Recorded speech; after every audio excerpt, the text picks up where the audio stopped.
Olá a todos e todas, bem-vindos a mais um Canabinal, o canal de notícias científicas dos canabinoides. Eu sou Helena Rodrigues e hoje eu venho trazer um artigo muito legal sobre canabinoides e sintomas de câncer. E tem aqui a presença do nosso Xochipilli hoje, maravilhoso, ele está segurando flores de uma planta brasileira muito importante nos rituais religiosos do Brasil, que é a Psicotra viridis, a rainha, uma das duas plantas da bebida da ayahuasca, que é usada em vários rituais brasileiros, Santo Daime, União do Vegetal. Então ele está super feliz aqui, porque ele veio do México e está segurando uma planta brasileira.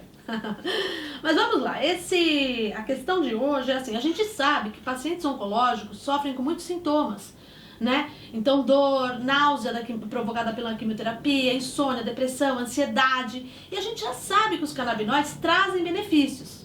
Então o que os autores querem então? Eles querem, vocês vão ver o quê? Espera, depois da vinheta vocês vão saber. Mas antes de ir para a vinheta, por favor, curta o nosso canal para que ele possa furar essa imensa bolha aqui de pessoas que já sabem, né, ou são simpáticos a esse tipo de tratamento. Vamos avançar?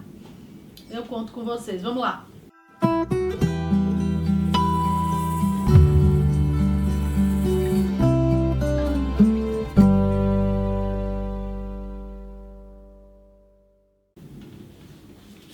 Bom, o nome do artigo de hoje é Uso de maconha e canabidiol na gestão de sintomas entre pacientes com câncer.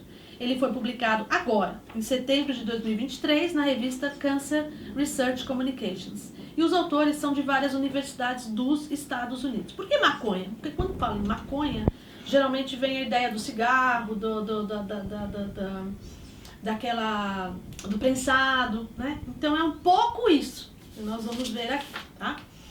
Então, os autores, eles clamam, eles gritam, dizendo, olha, tem poucos estudos que detalham, que se ocupam do registro do uso da planta, né, por esses pacientes oncológicos. Menos ainda sobre o uso do produto à base de CBD, que é um dos fitocannabinoides da planta, que a gente já sabe. Então, no quadro ao lado, vocês podem ver os estudos que já foram desenvolvidos, e muito disso é por conta, inclusive, da própria legalização, né? Como que as pessoas iam usar se não era legal, e usavam na ilegalidade, então é difícil publicar, é tudo muito complicado.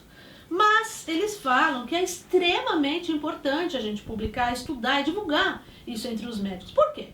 Porque, segundo eles, existe um estudo que foi desenvolvido nos Estados Unidos recentemente, dizendo que 80% dos médicos oncologistas discutem,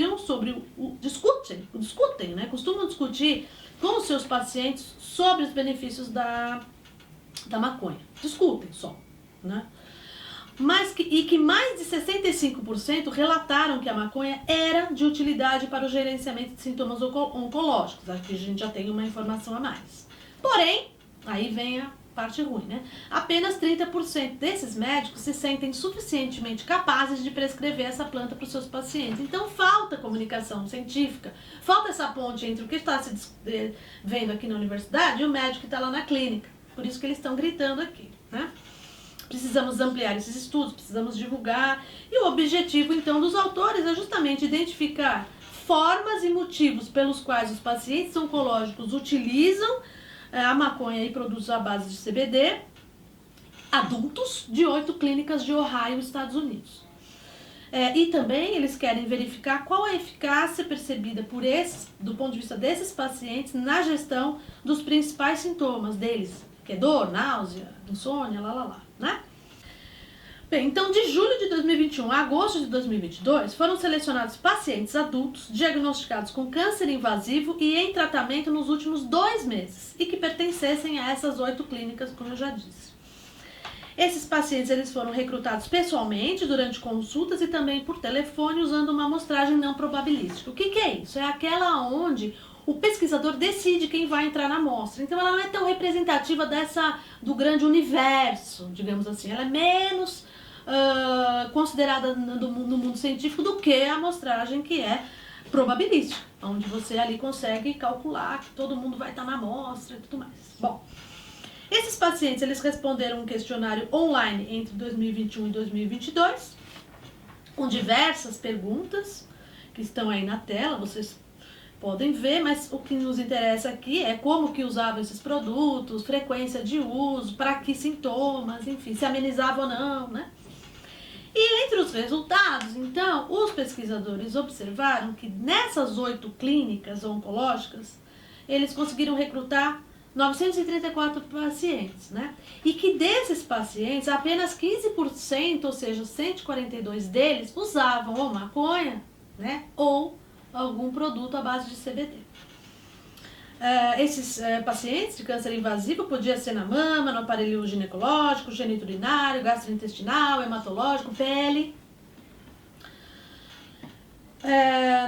E um segundo, então, resultado, esse é o primeiro resultado, né, de que 15% dos pacientes oncológicos utilizam, então, a planta, né? O outro resultado que vem é que 75% reportaram o uso da planta na última semana, antes de preencher o questionário, ou seja, um uso recente. 39% usam produtos à base de CBD e não a maconha, né, como planta. Usam, em média, 4,5 vezes na semana esses medicamentos, né? 2 vezes por dia e por 3 anos, na média. Tem gente que usa mais, tem gente que usa menos, média, né? E aqui agora, vem os resultados na forma de gráficos, né? Pra gente ver, fica bem mais fácil. Então, os pacientes, para a primeira pergunta, todos responderam. Da onde você obtém esses produtos, né?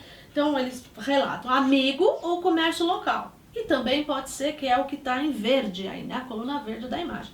Também pode ser dispensação médica. Depois, em azul, 86 pacientes responderam que usam esse medicamento via inalatória, sendo as principais cigarro, né? Vaporizador, cachimbo e em menor quantidade bongs.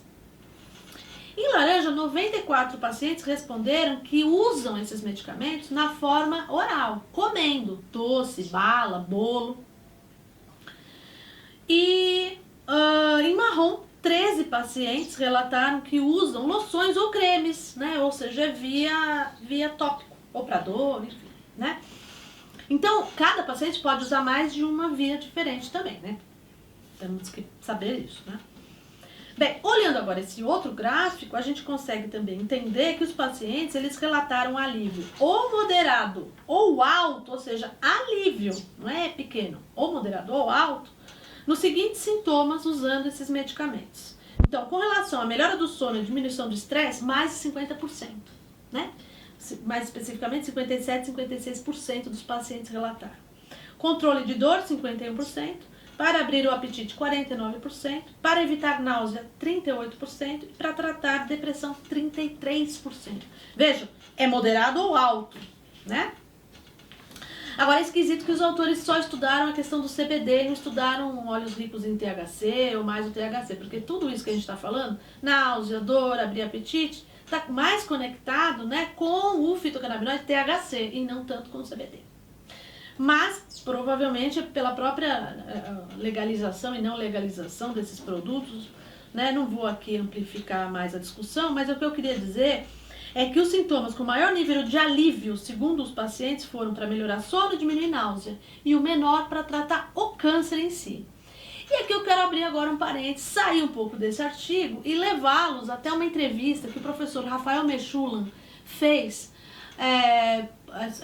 por uma médica brasileira, que é a doutora Paula Daustella, fez essa entrevista com ele, é uma entrevista rápida. Eu convido todos vocês a assistirem, porque ele indignado, né? Ele fala, olha, nós já sabemos de 2 atividades importantes do CBD no tratamento do câncer, não dos sintomas, do câncer, né? Que são atividades antimetastáticas, ou seja, antimetástase, né? Evitando, então, a migração desses tumores para outros lugares órgãos do corpo, e também a apoptose de células tumorais. O que é isso? Que o CBD provoca a morte de células só das tumorais. Por quê? Bom, aí ele explica. Uma célula tumoral precisa de energia. A energia vem pelo sangue. Se você cancela, se você corta a chegada de vasos sanguíneos nessa célula tumoral, ela morre por inanição, ela morre de fome.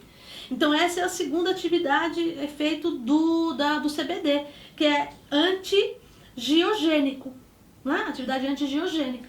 Então já foram observados, ele já falou, vários tipos de câncer inclusive, no cérebro, glioblastoma, neuroblastoma, né? Então, assim, eu acho que a gente precisa realmente avançar, né? Então, a gente saiu desse artigo, olhem embaixo aqui que eu vou deixar o link para vocês dessa entrevista, e agora voltando para o artigo, que aí sim trata dos sintomas do câncer e não do câncer, né?